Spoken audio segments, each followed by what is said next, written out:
যে বিন্দুমাত্র যে বিতর্কিত সিদ্ধান্ত যদি পুনর্বিবেচনা করা না হয়, যদি সঠিক সিদ্ধান্ত নেওয়া না হয়, তাহলে বাংলাদেশ জাতীয়তাবাদী ছাত্রদল তাদের অবস্থান কর্মসূচি আরো দীর্ঘায়িত করবে বলে আমরা মনে করি। সুতরাং নির্বাচন কমিশনকে পোস্টাল ব্যালট নিয়ে যে বিতর্ক তৈরি হয়েছে,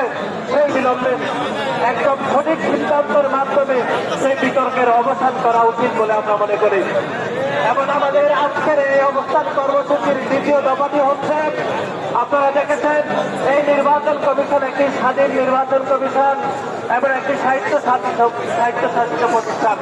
কিন্তু আমরা দেখি এই নির্বাচন কমিশনের সামনে 10-12 জন লোক নিয়ে এসে একটি নির্দিষ্ট রাজনৈতিক দল এবং একটি বিশেষ রাজনৈতিক গোষ্ঠী এসে যদি তাদের সামনে এসে একটি কাগজ ধরিয়ে দেয়, তারা তাদের সিদ্ধান্ত পরিবর্তন করে